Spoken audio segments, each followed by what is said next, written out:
Pocket FM. To unlock all the episodes, click the link in bio.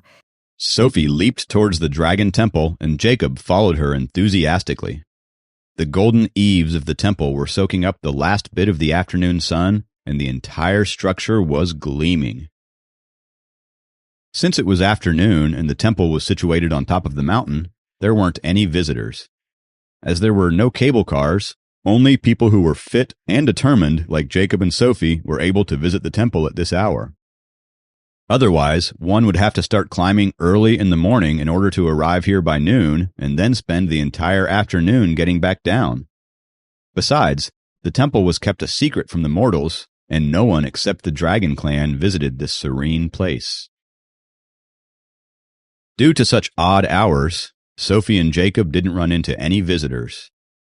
In the yard of the Dragon Temple, volunteers were sweeping up fallen leaves. Sophie, who was yelling and shouting with excitement on her way in, had become quiet as soon as she stepped into the temple. The paving bricks in the yard were of different colors and had been put together to create a massive meditative pose. In the southwest corner of the yard, there was a tall, ancient pine tree. Jacob knew that this must be the 1,000-year-old tree Dracon had mentioned. With a heart filled with respect, he walked over to it calmly. As the temple did not have many visitors, the ancient tree had not been kept inside a fence. It had quietly taken its place in the corner of the yard. Jacob walked up and reached out his hand, gently caressing its trunk, which was full of senescence and fortitude. Its bark was rock solid and smooth. From its outer appearance, it did not even look like wood anymore. Jacob began running the concentration cultivation scroll and was becoming aware of nature's essence nearby. He was actually able to receive a burst of condensed wood essence from the rigid bark of the ancient pine tree. Moreover, the dragon core inside his body seemed to have resonated with the ancient tree, as Jacob could feel it vibrating inside of him. The warm and humid energy flow had traveled through Jacob's arms and towards the interior of the tree. At the same time, the ancient tree was also emitting a burst of wood essence towards Jacob, nourishing his body. Sophie watched Jacob quietly. She understood that he must be having an enlightening moment and did not want to interrupt him. After a full minute, Jacob withdrew his hand and breathed out heavily. The fatigue that he felt from climbing up the mountain had completely vanished. Instead, all that was left in him was pure strength and liveliness. With his heart full of reverence, Jacob slightly bowed to the ancient tree. Jacob noticed that Sophie had become dazed watching him. He called to her with a smile, "Let's go." For a few seconds, Sophie could not react properly. She couldn't help but let out a sigh and start following Jacob's footsteps. As she passed through the yard and entered the main palace, she was finally herself again. The smile that Jacob just gave her lingered in her mind, and she suddenly felt her heart flutter. Jacob didn't even realize how gently he had just smiled at Sophie. Upon entering the main palace, he raised his head to observe a larger-than-life statue of a former dragon king. The main palace was giving off a grand and magnificent, solemn, and awe-inspiring atmosphere. It had instantly made Jacob feel that this visit was well worth their effort and time. Sophie was following Jacob closely. Being surrounded by solemn-looking statues had frightened her a little. Through the main palace, they walked into another yard. There was a stone hut to the east of the yard, and inside of the hut stood a stone monument that seemed to have been there forever.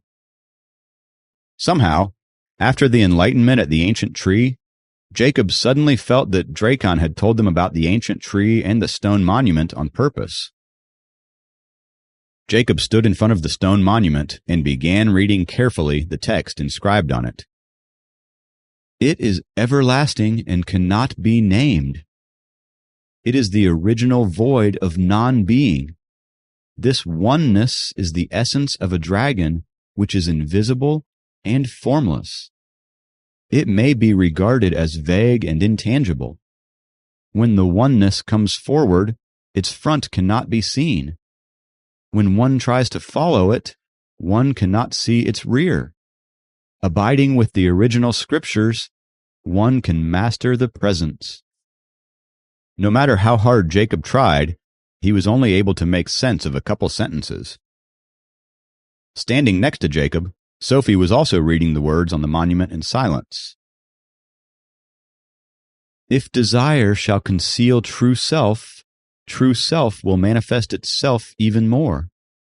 If desire shall weaken the true self will strengthen itself even more. If desire shall abandon the true self will prosper even more. If desire shall deprive the true self will give even more.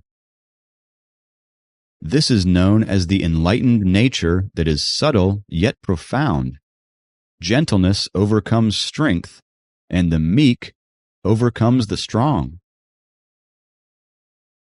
The more Jacob read, the more difficult it was for him to understand. Likewise, with her brows deeply furrowed, Sophie seemed to be having a hard time deciphering it herself. This was the way to command water, thought Jacob. Suddenly, a sense of enlightenment crossed his mind. It was as though an awareness had risen from the bottom of his heart. It was about to break through his chest and reach for his head. Jacob then thought of the prosperousness and liveliness of the ancient tree again.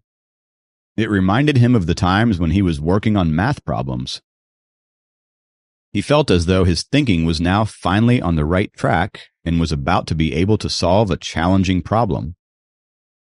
Water gives life and nourishes all things on earth. Water breaks through and overcomes all impediments, he said out loud.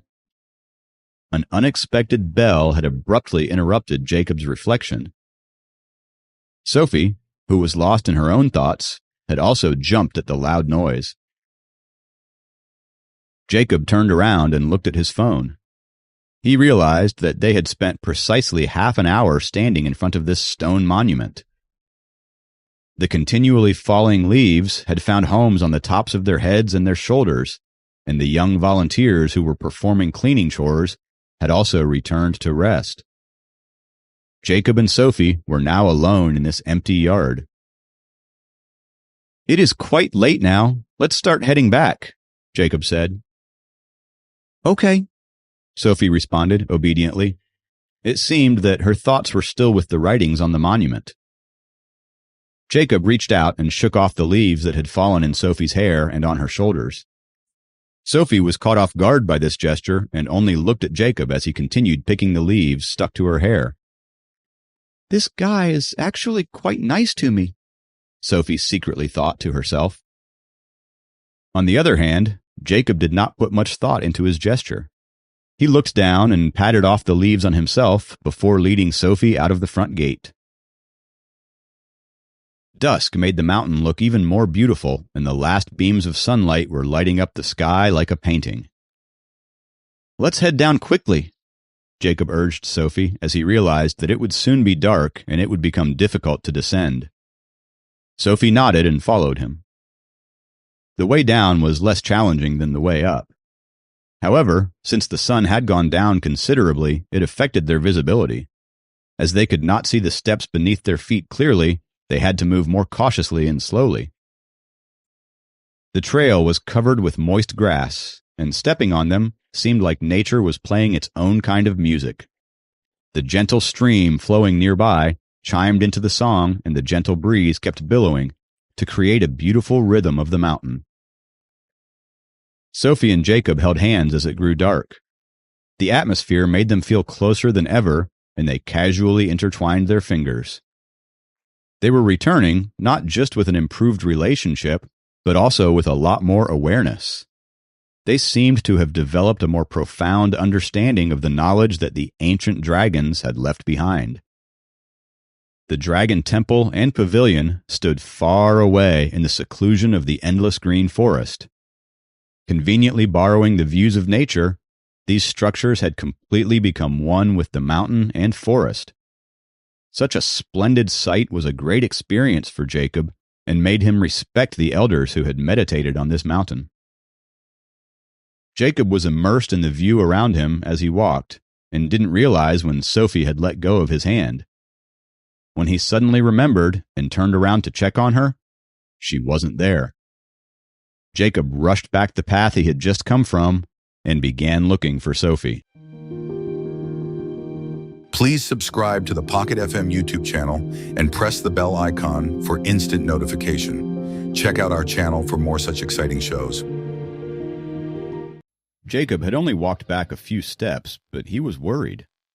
What if Sophie was lost? He walked hurriedly from the path he had just come from and had already begun to panic. However, he breathed a sigh of relief when he saw Sophie sitting on a boulder. He walked slowly towards her and squatted beside her. "She's tired," thought Jacob. "I'm so self-absorbed, I didn't even pay attention to her slow pace. She's been diligently trying to follow me, and I've simply neglected her." He sat there for several minutes and gently asked her, "Will you be able to walk?" "If I had my dragon core, I would have made it down a long time ago and wouldn't be in this state." Jacob finally understood her agony. The dragon core kept her energized, and now, without it, she was an ordinary mortal. While Jacob had regained his strength at the temple, Sophie was exhausted. Jacob bit his lower lip with a deep sense of regret. Jacob was also concerned about the growing darkness, and he had to find a solution. "How about," Jacob paused to think, "I carry you on my back?" "No, it's fine. I'll be okay in a bit," said Sophie. She and Jacob took a break for 10 minutes when Sophie began walking again. She walked a bit slow at first and then gained a good speed. Further on their way down, Sophie had picked up the pace, and Jacob was following by her side, trying to guard her against any potential dangers. They once again held hands as they trekked downwards along the peaceful trail. Still, as fast as they were proceeding, the sky had inevitably turned dark. Now that the last beam of light was fleeting away, and they were still 2 hours away from the foot of the mountain, Sophie had become genuinely anxious. "Is it this side or that side?" Jacob held up the map and asked. The closer they were to the halfway point, the more diversions they encountered, leaving them confused. "It is definitely this side." Sophie pointed to the left. "Okay, then it is definitely the other side." Jacob directly went towards the right. After Sophie had given the wrong direction 3 times in a row, Jacob had not put his faith in her sense of direction, and believed that he had to go against her gut feeling to get to their destination. Sophie was flabbergasted, but she did not trust her sense of direction either. In the end, she could only follow Jacob. Strangely enough, every time Jacob had gone against Sophie's suggestion and went the other way, it turned out to be the correct way down the mountain. There were no signs of anyone else the entire way down, and it was dead silent except for the voice of the critters. Consequently, the sounds of footsteps made by Jacob and Sophie were becoming more distinct as they echoed in the dark. As the sun had set, the gorgeous vistas that enchanted them had now become grim and gruesome. Being by themselves in the dense foliage and the loneliness of the mountain was making them feel eerie. Sophie was terrified by now. As a result, her speed had decreased and she was not walking briskly anymore. Slowly, she continued walking by Jacob's side. Jacob read her mind. He held her hand even tighter to make her feel safe. Sophie glanced at his direction and felt glad that he was with her. As they continued to tread along slowly, it kept getting darker, and soon it was 7 in the evening. They were 2 hours away from the hotel going by their slow pace. Moreover, except the area near the Dragon Temple which had cell towers, their cell phones had no signals anywhere else on the mountain. For them, there was nowhere to turn for help. Hence, Jacob and Sophie could only brace themselves and carry on. The path down the mountain was full of twists and turns. Sometimes they pointed upwards, and other times downwards. At times, the two had become confused whether they were climbing up the mountain or descending. Yet, overall, they felt that they were getting close to the foot of the mountain. "Hey, we're not going to starve to death here, are we?" Sophie couldn't help but ask. "If there is really nothing left to eat, then I'll eat you first," Jacob said to her. "You—" Wrinkling her nose, Sophie glared at Jacob while her cheeks puffed with anger. At least she wasn't scared anymore. Time was ticking away. It was already 8 o'clock at night. However, the foot of the mountains still seemed far away. Even the chirping of birds nestling in for the night seemed creepy to them. Sophie had no one to rely on but Jacob. She stayed close to him and held his hand even more tightly. Jacob was also unfamiliar with the mountain. As he did not bring a flashlight, he could only turn on his cell phone and make use of the weak light from it to light up the path just below their feet. He prayed not to miss a step and to end up rolling down the mountain with Sophie. On their way down, they found some peculiar insects that were emitting a golden light. However, these were not fireflies, as they tend to be lumpily attached to mountain cliffs. Sophie had an intense fear of insects. She cowered right next to Jacob and clutched onto his hand firmly. Regret had filled her heart. She regretted climbing to the mountaintop with Jacob, as it had resulted in them being stuck in the middle of a mountain at night and could not make their way back down. "Hey, don't worry. We'll be there soon," Jacob consoled her. "And, Soph, how am I supposed to walk if you're grabbing onto me so tightly?" Jacob turned and asked her. Sophie's starry eyes looked beautiful, even in pitch dark. I'm not scared. I'm only feeling a little cold." Sophie's body language didn't match her lie as she clung to Jacob. Taking her soft palm tightly in his own, Jacob had strengthened his will to make it down the mountain and pressed on. After walking in the darkness for over an hour, they finally caught a glimpse of the light from somewhere close to the foot of the mountain. It was a street light, and soon enough, civilization seemed to appear before their eyes. It seemed nothing short of magic. The brilliantly lit hotel also appeared before their eyes. "We're almost there," Jacob encouraged Sophie to walk the last mile home. His cell phone was about to die, and the light by Sophie's cell phone was too weak to be helpful. If they did not get down now, they would be stuck on the mountain or bruise themselves reaching down. Sophie also let out a sigh of relief and accelerated her walking speed. At last, after about 15 more minutes, they had made it to the entrance of the mountain. As she had been extremely anxious on her way down, Sophie's palm was now fully covered in sweat. They slowly let go of each other's hands and approached the rest of the path, walking beside each other. Jacob's stomach was now growling loudly. They had finished all the snacks in the backpack on their way down. He promptly walked towards the hotel. Sophie followed behind him, looking torn because of her mixed feelings. Truthfully, she knew that she had become very dependent on Jacob on their way down. If it weren't for him, she wouldn't be able to make this trip on her own. At the same time, she did not want to admit to herself that she could only do this with his help. She believed that if she had run into any real danger, her parents would surely come to her rescue. Jacob was lost in his own set of thoughts. What concerned him the most right now was that he had to share a room with her father. He thought it might be awkward. As they entered the hotel, they returned to their rooms. Listless and exhausted, Jacob was surprised to find that there was a note in the room. On it, it stated, "Sophie's mother and I are going to visit a friend who lives nearby. We might be back late." At that moment, the doorbell of his room started ringing. He ran over to get the door and found Sophie standing there awkwardly. "Let's go eat," she said, as she bit her lip. Please subscribe to the Pocket FM YouTube channel and press the bell icon for instant notification. Check out our channel for more such exciting shows. Pocket FM. To unlock all the episodes, click the link in bio.